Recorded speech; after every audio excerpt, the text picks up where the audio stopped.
The following podcast is a deep, shallow dive production. And you're going to love it. Okay, let's go.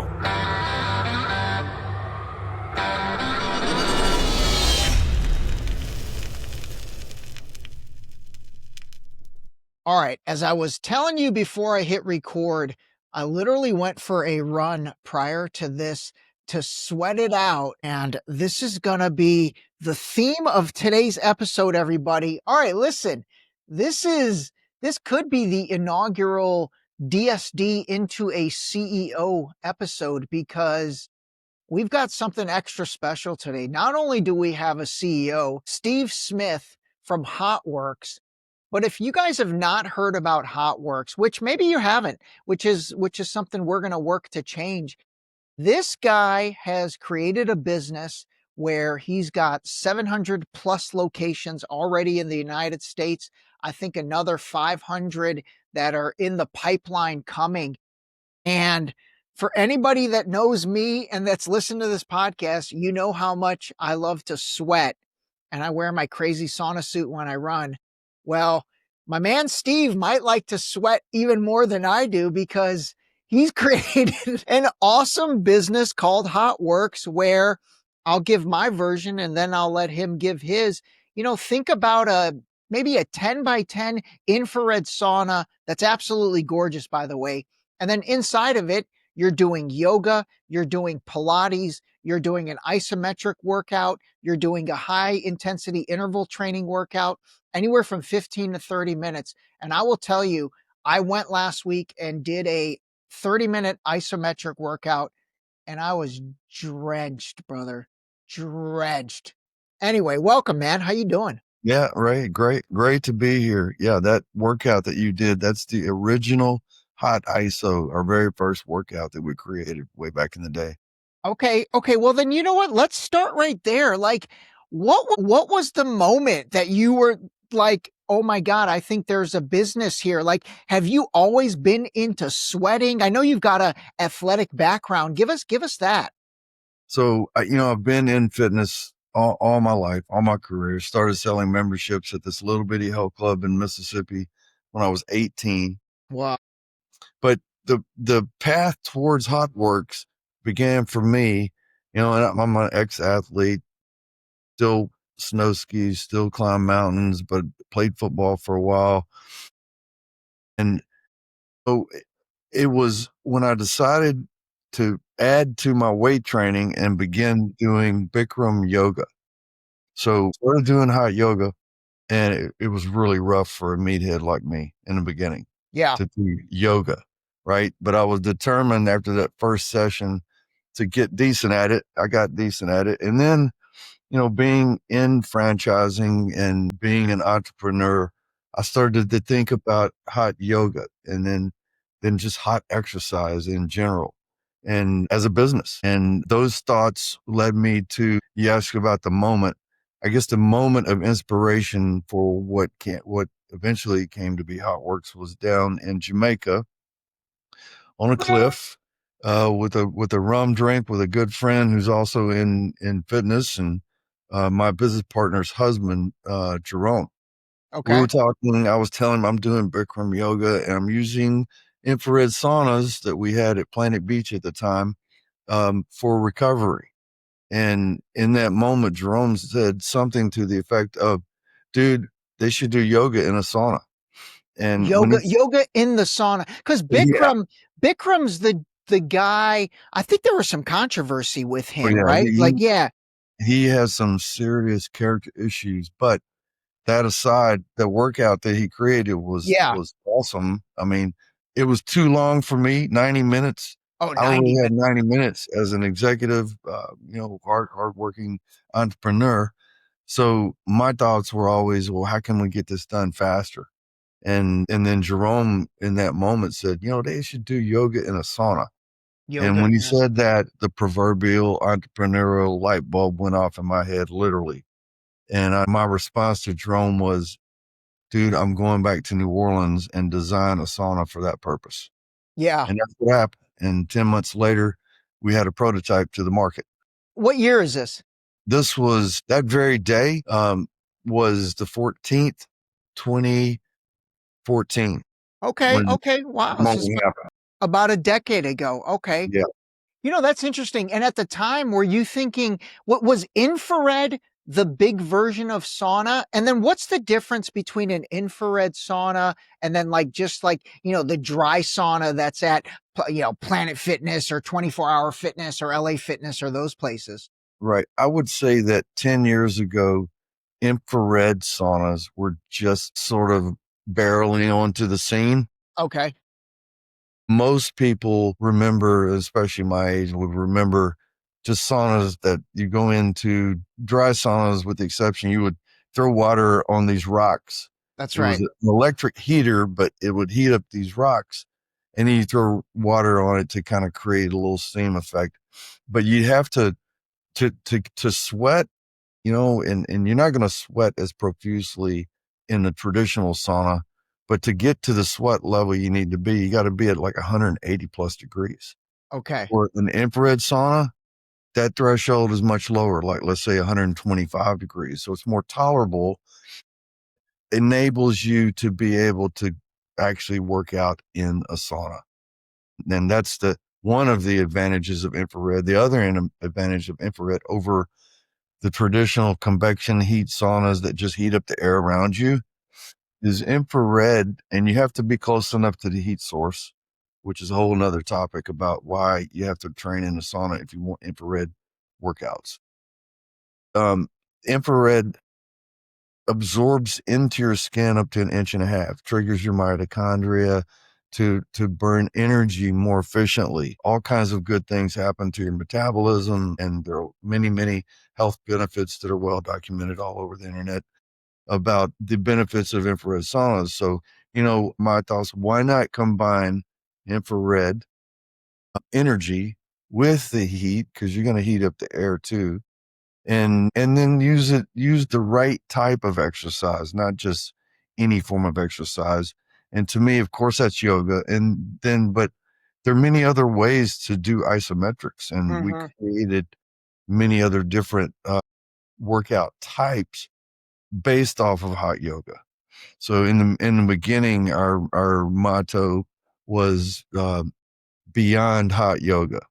Our Okay. motto Okay. now is more workout, less time.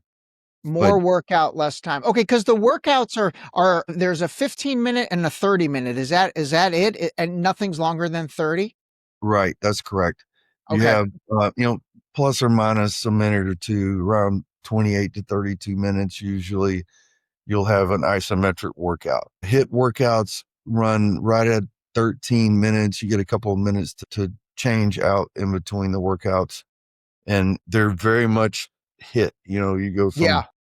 from high intensity, medium intensity, low intensity, and you toggle, back and forth with those intervals as you hit that bike or the rower or the total body trainer that we use as well for the HIIT training. HIIT training, 15-minute sessions. The isometric, we block off 45 minutes, but the workouts themselves run about 32 minutes, let's say. Okay, okay. I want to get into the franchising in a minute, but let's continue on the sweating a little bit. So I think the only way to truly detox is to sweat. You've absolutely got to sweat it out. So I've talked a lot about, people leveraging the dry sauna at their gym or, going for a run. I don't think anybody's as big of a lunatic as me to wear these dry sauna suits and go for a run. But I really feel like what you've come up with in terms of getting that workout in and then kind of the concept of what did you call it? More workout, less time? More workout, less time. More workout, less time. That's an awesome concept because everybody is so crazy busy. And I'll tell you, when I came out of the session that I did, again, I was drenched to where I had to wring out my shirt. But in my mind, I thought, wow, that was incredibly efficient. Even when I go for my sauna sweat runs, that's a 45-minute, 1 hour process. I probably achieved almost that same level of sweat gosh, maybe even that same level of sweat in that 30 minutes. So that was incredibly efficient. What do you personally like to do in there? Do you like to do the yoga? Do you like to do the rowing? Do you have any personal preference? Um, you want me to give you my week routine? Yeah, that would be awesome, actually. Yeah. My of course, I continue to do weight training. So I'll go in the morning around 7 a.m. And each day, Monday through Friday, is committed to a body part, right? So Mondays, chest, Tuesdays, back, Wednesdays, shoulders, Thursday, arms, so triceps, Friday is legs, lower body. Okay. So I'll do the weight training. Then immediately we'll go into, right after that weight training, hot cycle or hot thunder, which is the rowing, or hot blast, which is the total body trainer, 15-minute hit. And then 3 or 4 times a week, come back, call it a 2-a-day workout after 5, and do the hot stretch, which is a workout, but it's a stretching routine. I That's love that.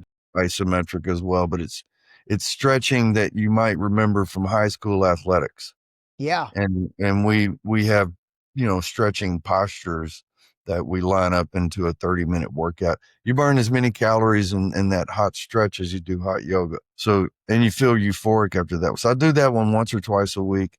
Then I'll do, like last night, we did hot yoga, or I'll do hot Pilates or any other one of the isometric workouts in the evenings. And then on usually the Fridays when I do legs, I also will run steps. And these are steps at my house, steps at my condo in Mississippi. Wherever I have steps on a Friday, I'll run those steps. I find that routine right there is great for what I still do athletic wise, which is climb mountains or snow ski. Okay. And the other thing that I would say that I think is the most important thing in fitness is for people to have a vacation, line up a vacation or a trip, anything that involves a movement endeavor or movement goal that you want to accomplish, whether it's hiking, whether it's cycling out or running, whatever it is. Yeah.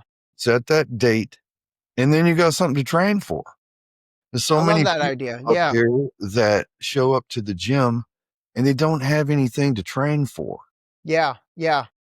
And it's such a simple thing, but it's such a powerful thing, in my opinion. And I know it is, because right now I'm training for a trip to Cabo in the next 2 weeks. We're going to run Yeah. on the beach, me and my fiance. She's a big fitness competitor back in the day. And so that's awesome. Think about it every day, and Yeah. then the next thing coming up is going to be climbing a mountain with one of my good friends in December. And so So there'll be are you saying put a reward for yourself in terms of getting your body to look a certain way, or is it more maybe that and just motivating yourself to work towards something? I think it's a combination of the two. You know, Anybody that says they don't want to look better is lying. Yeah, totally. So there's that. But then there's also that functional aspect of just you want to have balance. You want to be able to dance. You want to be able to do things even as you age.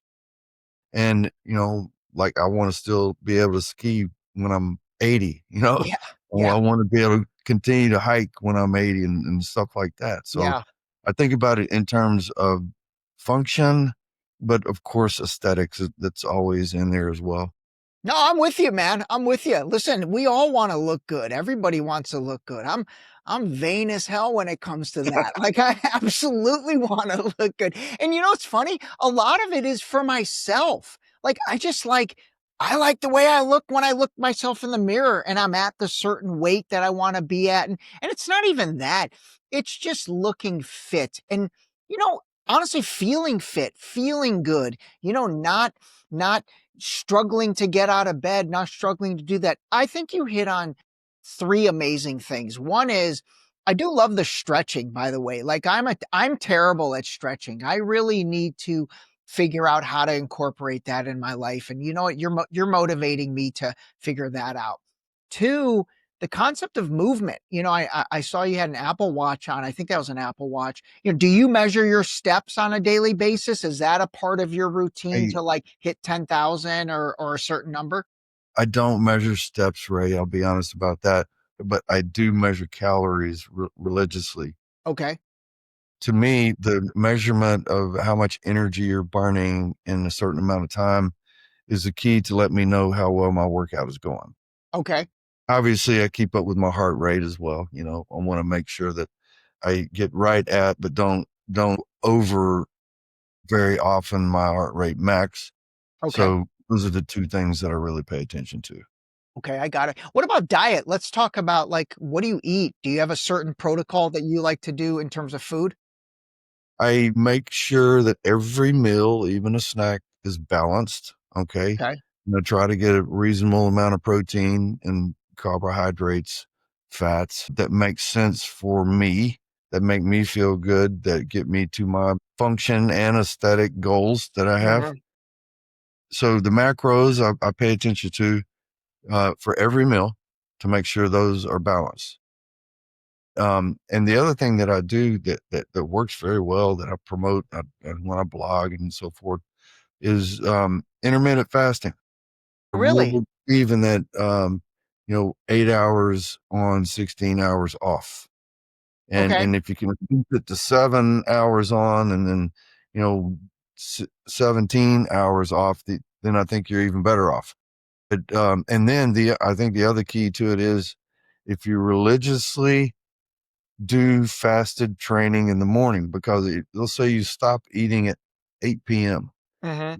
Your body has metabolized everything out, Yeah. and it starts to begin to use the fat to burn for fuel in that morning workout, Okay. right?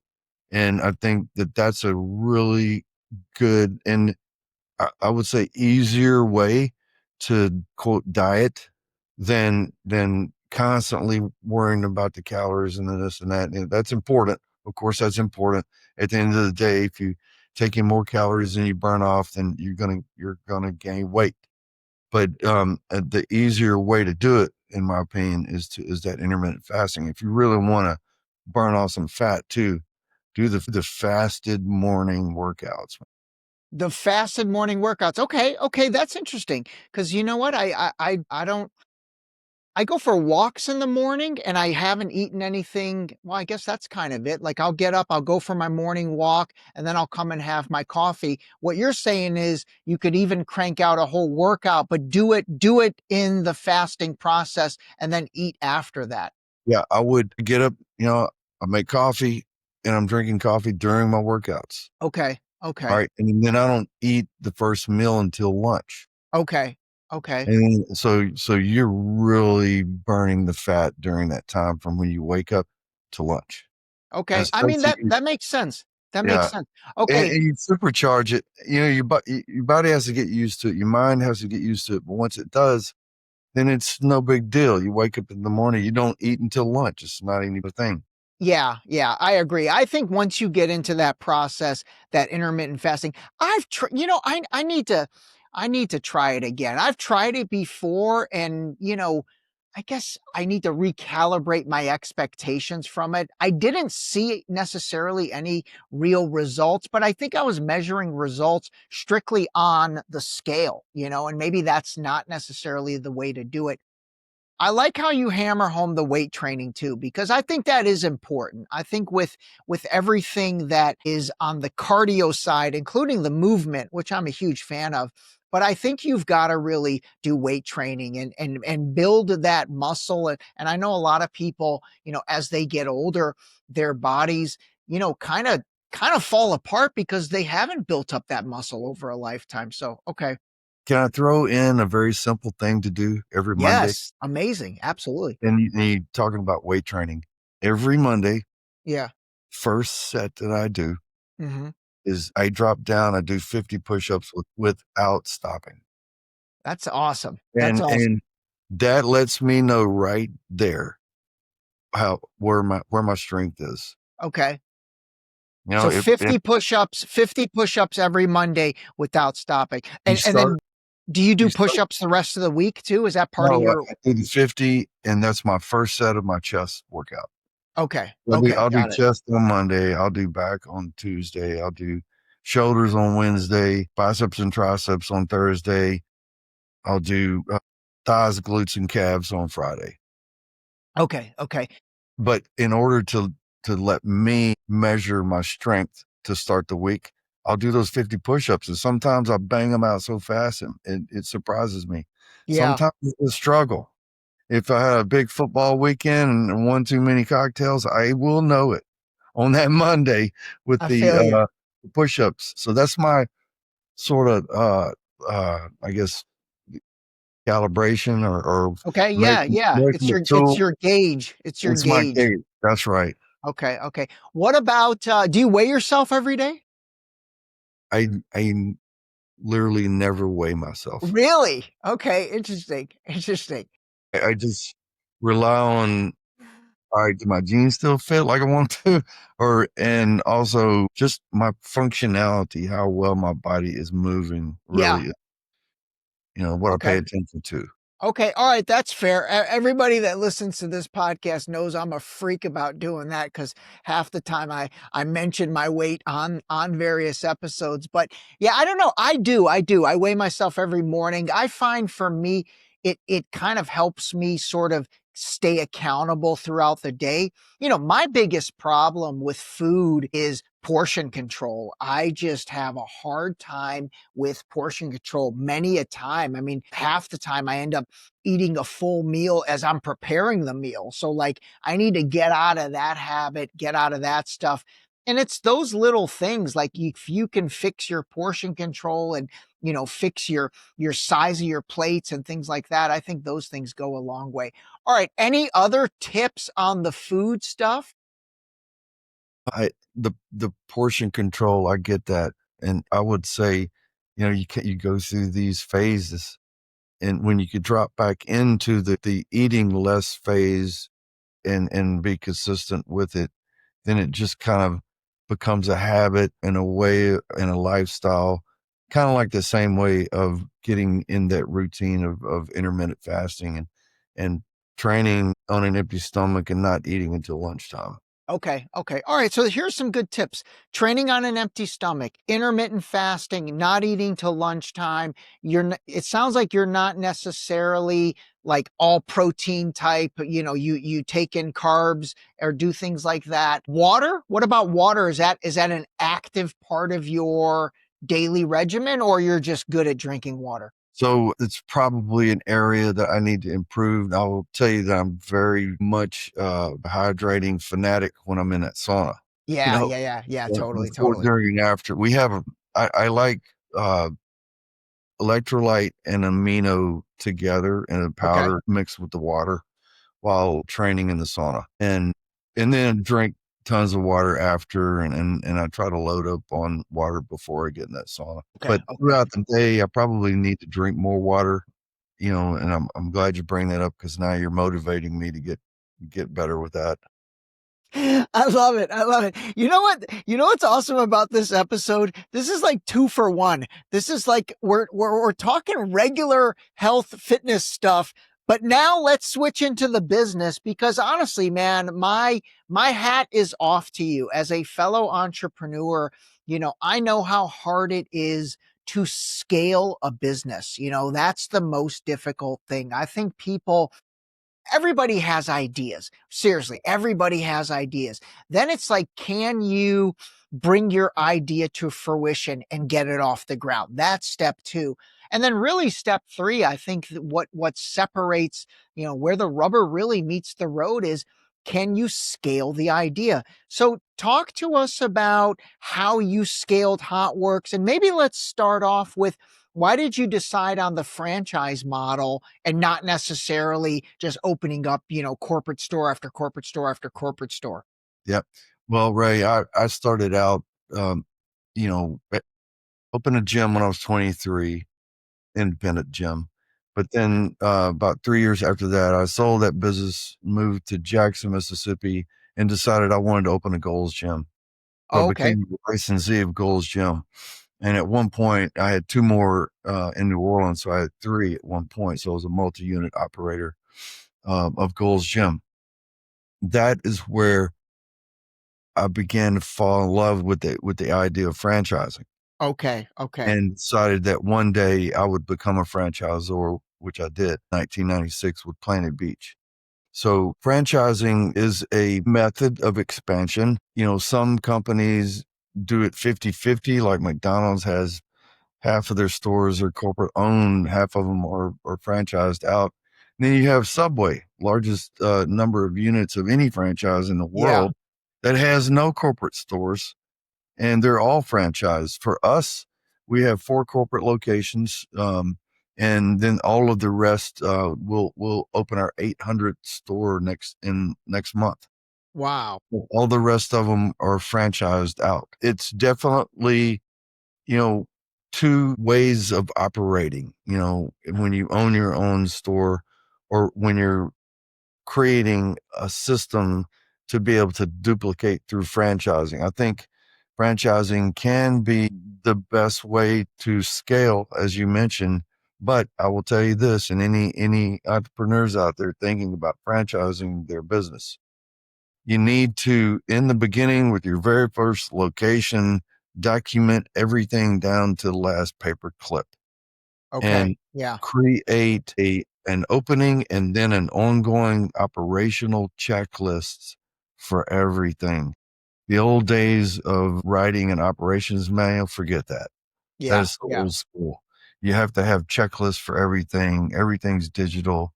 You know, and that's the way that you can then scale the business and measure what's going on. I mean, obviously you have to have key performance indicators, and that's always evolving. You're going to have some things that are basic and fundamental, but then you're going to want to look at things differently as you get to different levels of growth, right? Like, for example, we have a development department, and we've decided that we need to get more efficient at the time it's taking for us from a franchise agreement getting signed to a franchise getting opened. Okay. And to do that, I had the department head go back and gather up all this data from day one, literally. And now we're putting that data into AI to generate reports for us. And it's enlightening. That's So, awesome. you know, I love business. I love scaling a business and the challenge that presents, right? I mean, for us, we're at 800, but we feel like we're just getting started. You Yeah, know, yeah. our That's a lot of locations, though. That's a lot of locations. That's incredibly impressive. And, I think the fitness space in general is a franchise-oriented business model, right? Like I think Planet Fitness is franchised. I know F45s are franchised. A lot of, Pilates is gotten huge. I know places like Club Pilates and some of the bigger Pilates studios are franchised. Okay, so it seems like it's really a model that seems to work in the fitness space. Do all of your locations for the most part look the same, like the look and feel? I guess similar to McDonald's. You guys make sure at a corporate level, everything sort of looks the same. Do they have to buy maybe the look and feel from you guys? How does that part work? yeah, it's all part of the package, right? From Okay. the logo to the design to the color palette to everything. Got it. Got it. It's super important to maintain that design, that look and that feel, so that our core customer base, the culture of customers that we attract come in off of the advertising and the ways that they've heard about the brand. And sure enough, they come in and they see that this place matches what they thought in their head that it would be. Yeah. And if you can have that relevance, you know, and you have to have it at every location with the consistency, then you'll be more successful with building your membership base. Okay, okay, that makes total sense. And then consumers, when they sign up, I think you guys have two different types of, I guess, membership. Maybe membership just for the one facility, if let's say they live in a area and they know they're not going to necessarily be going, or is there the ability to like use all the facilities? There is. We sell 2 memberships. One is a Sweat Basic, and that gets you use of the facility that you purchased a membership at only. And Okay. then there is what we call Sweat Elite that gets you use of all the facilities out there. And then, also access to other digital tools that we have, like diet tracks, we call it, for tracking of your nutrition. Soon to have something on the training side of the equation that I can't talk about right now, but we're always innovating and trying to create and add more value to the Sweat Elite membership Yeah. and the Sweat Basic. But there's just the two. And the basic difference is what you said, right? You can train at one or you can train at all of them. Okay. Okay. I got it. I got it. It's like, man, it's competitive out there. It's competitive out there. And really, I feel like, and when I went and visited your one facility, I was talking to the franchise owner and I said, God, it's really, you're competing for my time more than anything. It's like, if I'm somebody that has 1 hour a week, or I'm sorry, way more than 1 hour a week, 1 hour a day to dedicate to my fitness, hopefully people can have more, but realistically, I'd say if people have 1 hour a day to dedicate to their fitness, what are they going to dedicate that to? Is it going to be going to yoga, Pilates, just going to the gym and doing it on their own? I will tell you, I mean, I love the sweating. I've told you this several times now. I think that is just magic, man. It is absolutely magic. Like, I feel even right now, I went for a run prior to recording. I feel amazing right now. Like, I feel really great. So I think your competitive advantage on the sweating is there. And then, like you said, man, you're getting the real workout in 30 minutes. That's pretty solid. That's pretty solid. What do you find? I guess, are you competing for franchisees out there? Like, are you guys, do you have people that come and say, hey, I'm deciding between F45 and you guys? Like, do you ever get into those battles, I guess? That's a great question. And I'm very fortunate to report that most of our franchisees come through organic means, Mm, meaning that I hear the same story all the time. 1 or 2 times a week, we have orientation for new franchisees, yeah. and they tell the story about how they heard about Hotworx. And I hear the same story all the time, right? Well, my friend invited me to come work out with them at Hotworx, and I went with her. I tried it. I fell in love with it. I became obsessed with it. And then I found out you guys were a franchise and decided that I wanted to open one up. And I hear that story over and over and over. And that's beautiful. And it says a lot about the product, for one. But now, every now and then, we do get a franchisee that comes in and said, it was between you guys and Chick-fil-A, Yeah. or you guys and whoever, right? So you do get that sometimes, but it's not very often. And, Okay. and usually, I would say 90% of the time, it's because they joined, they became a member, they loved the product, and then Yeah. decided to buy the franchise. I love it. I love it. That's funny. Between Hotworx and Chick-fil-A, all of a sudden that reminded me of a Seinfeld episode where Kramer started washing his vegetables in the shower. He was like multitasking. All of a sudden in my mind, I was like, oh, I wonder if we can do a Hotworx, and then you're eating Chick-fil-A in the in the house. Love it, dude. I really love it. I genuinely do. I think there's a real magic to this concept. Okay, let me ask you a funny question. So for everybody out there, by the way, Hotworx is spelled Hotworx. It's with an X, which I love that. But did somebody own the .com? Because I know the website is .net. We They did. I'll tell you the story real quick. So we got the trademark, Uh-huh. okay, through the U.S. Patent Office. Yeah. Got it very rapidly because of the relevance. Mm, But when it came to get the URL, some entity in Yeah. China Yeah. owned the .com, and so I was like, I don't really care. we'll just do .net and keep on trucking. And Yeah. that's what we did. And it hasn't affected our ability to attract traffic to our website at all. Okay. Did you ever reach out to those guys to try to buy it? It was so like amorphous. It was like we couldn't really figure out who owned it, but some Yeah. entity kinda. And so, but it didn't set us back at all. We just That's said, funny. look, That's let's just funny. make it Hotworx.net and go from there. And that's what we did. Okay. Yeah, it is weird. I'm really good at figuring that stuff out. So when I went to the page, the .com, and I landed there, it doesn't even give you the traditional landing page where, there's companies out there that have, man, they probably were such early adopters. They bought millions of URLs, and then their business is literally to set up a landing page. They put Google ads on it, and they wait for somebody to want to make an offer on that landing page. But Hotworx.com doesn't even have that. It literally has nothing. You can't track anything. That's wild. That's Yeah. wild.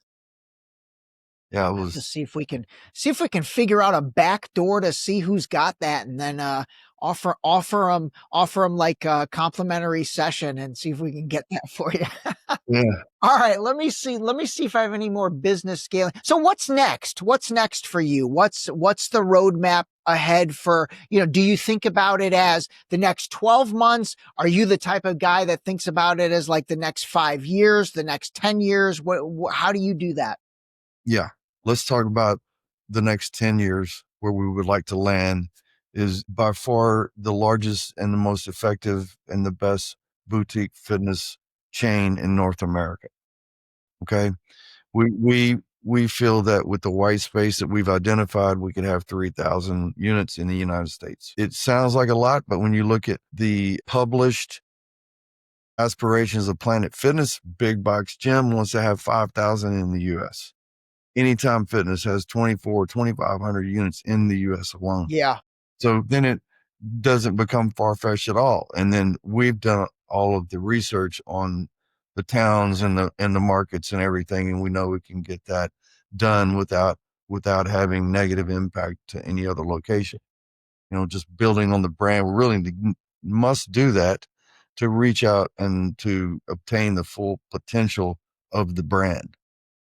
But we are, as we speak, developing in Canada. Okay, cool. Our strategy is selling direct into the English-speaking provinces. We're fortunate to have a franchisee in California that reached out and wanted to become the master franchisee of Quebec. So Okay. the French-speaking province, we have a French-speaking partner in a master franchisee for Quebec. And we are scheduled to close the deal on our master franchisee for Mexico on October 15th. So that's coming up, and she is absolutely outstanding operator based in Laredo, Texas. And so we're very, very fortunate for that as well. And then that kind of sets it up and tees it up for what it is that we want to accomplish over the next 10 years, which is like what I said, become the premier boutique fitness center for North America. I gotcha. To understand, this is super cool learning about the franchise model, because I think when it comes to business, most people probably understand a corporate model much better. People don't really understand the ins and outs of the franchise model. So when you say you're signing a master franchisee for Mexico and let's say for the province of Quebec, then is that person responsible, or that entity, for like carving up Quebec, and then they sell maybe 30 franchises in Quebec? Or in Mexico, gosh, I would hope she would sell, a couple hundred. Is that how it works? Like she carves up the geography? Ray, I'm impressed because you're almost spot on to those two numbers. Seriously? Well, Quebec is 42, Mexico is 200. That's hilarious. That's awesome. But yes, you're exactly right. They are a sub-franchisor. Okay. They basically do, or they partner with us to then become the franchisor of that country for our brand. Okay, got it, got it, got it. Very cool, very cool. And then here in the United States, do you, when it comes to carving up this geography, is it based off of mileage? Like if somebody wants to open up a franchise, do they get an exclusivity for a 30-mile radius or something along those lines? They do. It's up to a 2-mile radius. Two. Yeah, Oh, yeah, wow. and it also depends on population. Okay, got it, got it. We like to see around 30,000 in population within a protected radius. Okay, And I mean, okay. that ensures that as the crow flies, as they would say, a location would be at least 4 miles away, and that's a lot of space and a lot longer in terms of driving to get to that next spot. So it's worked very well thus far for us for development.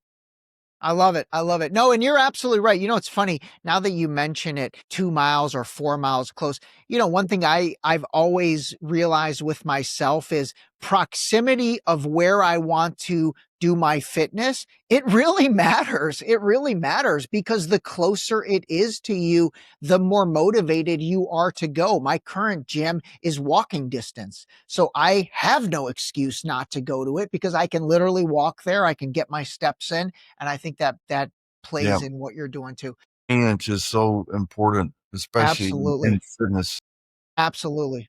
It's one of the things that we have to consider when we're advertising. Is it convenient for the folks that we're reaching? And psychographic wise, we're looking for people who want to discover their inner warrior. Our business is 85% female, 15% guys. Oh, okay. Okay. Interesting. 85 female, 15 guys. Oh, wow. That's interesting. Yeah, I wonder why that is. Is it that you think it's that because of the workouts you provide? Like women are more into yoga, Pilates. they are. We are so heavily concentrated in the isometric area. Um, and also we have an offering that's sort of semi-private in terms of the Mm, workout. Only up to 3 people per sauna. okay. And go in, funny story, I I didn't expect this. When we opened the first location in Oxford, Mississippi, and that was back in February of 2017, after about a week, I would come in and I'm noticing everybody's working out in the saunas in the dark. Mm, Before that, I would always just go in, turn on the light, and work out. yeah. But and then, of course, it's 90% female in the store in Oxford, and they just like to work out with the lights off, With the and lights then off. you in my private, saunas, and so it's very appealing to, I think, the female demographic. So our marketing is built around, the female demographic, that 25 to 40-year-old, core customer base that we have, right? Yeah. Uh, which is kind of the core and the bullseye of the fitness industry, as we all know. Okay. Interesting. Interesting. That first store you opened up where'd you say in Mississippi? Oxford, Mississippi, home of the Ole Miss Rebels, who are That's right. going to lay waste to the LSU Tigers this All right, weekend. there you go. I And will be there. You're an Ole Miss guy, right?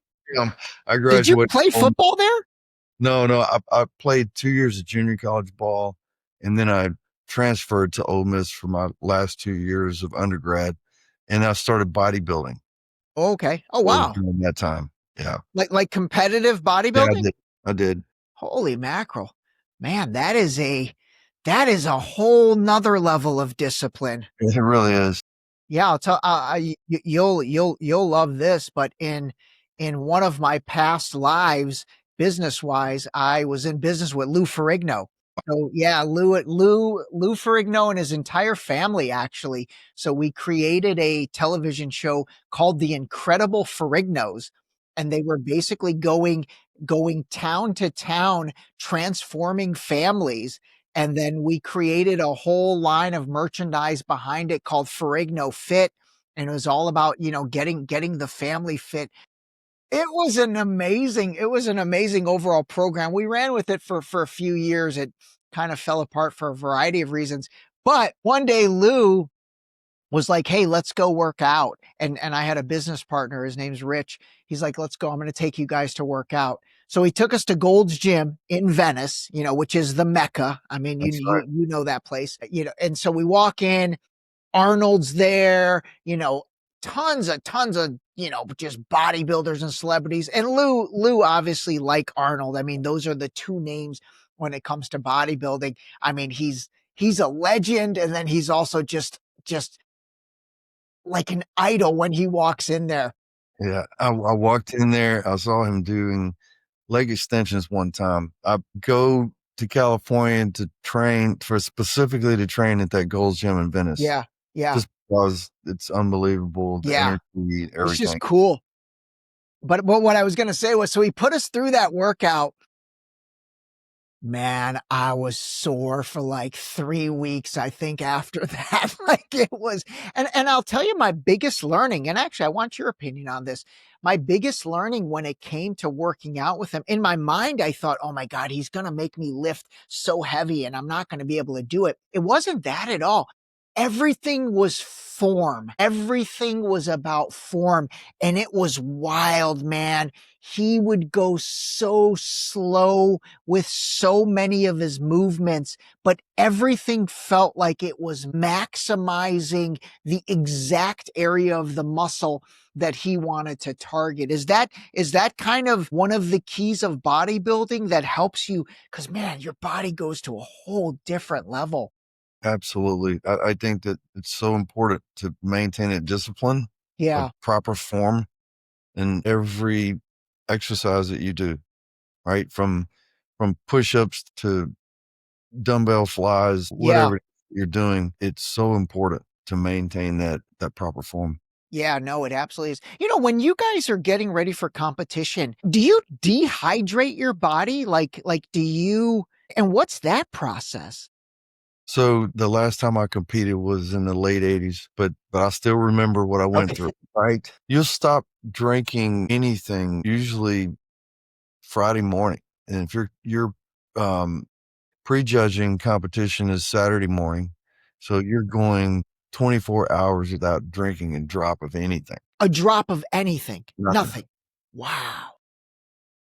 And then do you take a diuretic or anything to drain you? I never took the diuretics. I knew of competitors that did. They would have cramps and cause all kind of issues, but I never did the diuretics. Okay. Wow. Man, this has been like five podcasts in one. Now we're talking about the bodybuilding. I love it. All right, listen, man, I've really enjoyed this. I'd love to kind of end with maybe two things from you. One is, any advice for everyday health? Any additional thing you want people to maybe just take away for, again, everyday health? I would say it's super important to cross train between very defined and consistent workout types. Okay. Like if you can go between yoga and Pilates to weight training, but make sure you have the discipline of consistency with those different workouts. Okay. And get your variety from the cross training, not from trying to change up a workout type every time you do it. Okay. And is that just to mix it up because to confuse the muscles and all that and to not get, I guess, stagnant? I think it's to help a client, overcome boredom. Okay. At the same time, they need to understand that the only way you're going to measure your performance, meaning your gains, is through consistency Okay. of a workout type. Like, if you're doing planks, then don't try to just change up and not do planks anymore. Do planks and see how well you do them each time you do them, and how you form gets better, how your strength and how long you hold it gets better, stuff like that. Not, I did planks last week, I'm not going to do planks this week. Okay. Wrong. Okay. You have to remain consistent with your workout type, but get your variety from cross training in between workout types. I think that's hugely important. Okay. Got it. Perfect. Okay. Before I get to my last question, I did want to ask you, what about recovery? Like, do you rest on Sundays? Where do you net out on giving the body rest? Yeah. So we like to call our workouts recovery workouts because isometric. you're definitely recovering in between sets of the postures. Okay. And if you're inside of an infrared sauna, that's being accelerated, right? That's true. Yeah. Yeah. Normally in a traditional workout method, you do your workout and then you go to the sauna, right? Well, for the kind of workout that we do, you're in the sauna while you work out, Got it. which Yeah. Yeah. all part of saving the time for the client It's very and true. Very true. active recovery during that workout. But of course, there is recovery beyond that workout as well. And I mean, I would say find yourself a really great cave of a bedroom to get great sleep. Yeah. Yeah. Really important. I'm a kind of a freak about that. I want where I sleep to be very comfortable and like I like it cold. So however you like your sleep environment, Yeah. pay attention to it to make sure you get great sleep. Okay. Okay. I love it. I love it. I'm a huge believer in sleep as well. I'm a huge believer in sleep as well. I track it on my Fitbit and my Apple Watch. I'm the only dummy that wears a Fitbit and an Apple Watch. Yeah, this is an Apple Watch I've had for a few years. I like it. I got to get it. You've got a nice orange band. It Right. matches the deep shallow dive. I got to get myself an orange band. All right. Last question, man.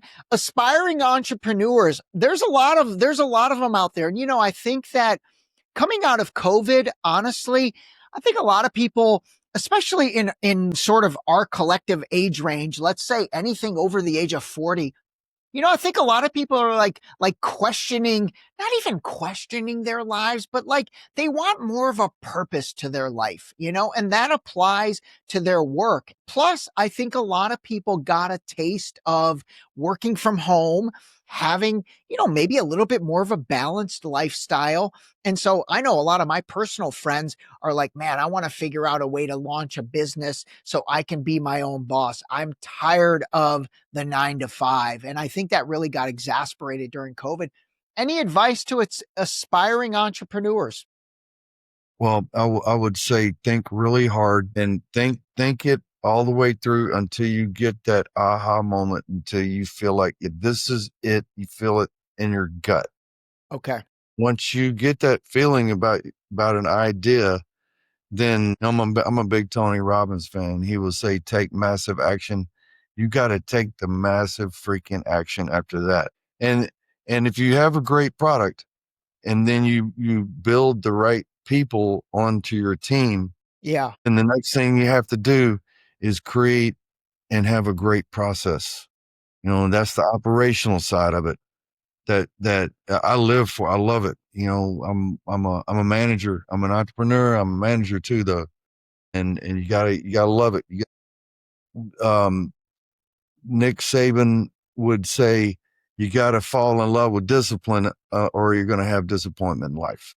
Wait a second. Are you, as an Ole Miss guy, are you even allowed to quote Nick Saban? Well, I'm an Ole Miss guy, and I realized that our head coach used to be the offensive coordinator from Nick Saban. And Nick Saban ran Alabama, but he was the best in the business. Yeah.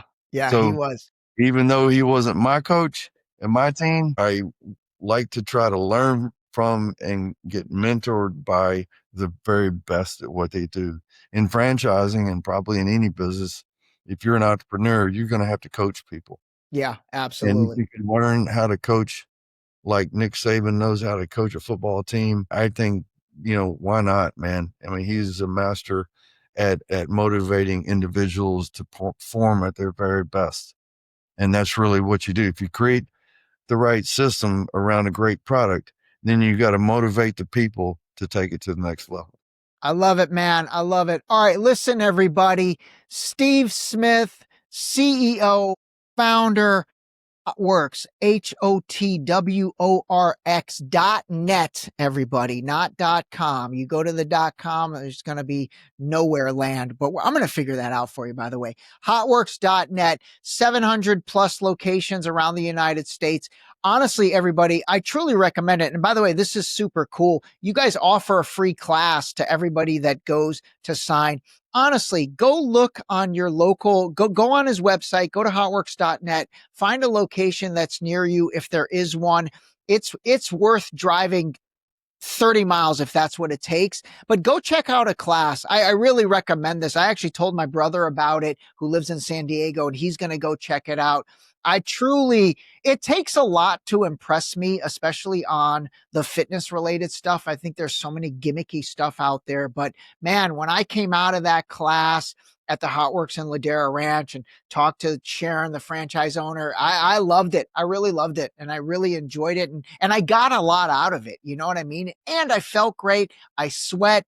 I felt it the next day. I was a little bit sore in terms of the workout. So I know it works. So everybody, check it out. Hotworx.net. Steve, I really appreciate it, man. Hang on the Great. line. Thank you so Yeah. much. I'll let you have the last word. Look, man, I enjoyed talking with you today. You got a lot of energy, and I love that. Fitness is a passion of mine, and I want to thank you for the opportunity. It's my pleasure. It's my pleasure. All right, hang on the line. All right, everybody, call a spade, call your parents, and sign up for a free Hotworx class. All right, talk to you soon. This episode was brought to you by the new book, Deep Shallow Dive Into You, available now on Amazon and Barnes & Noble in hardcover and paperback. Don't forget to sign up for our new mailing list on our website at deepshallowdive.com.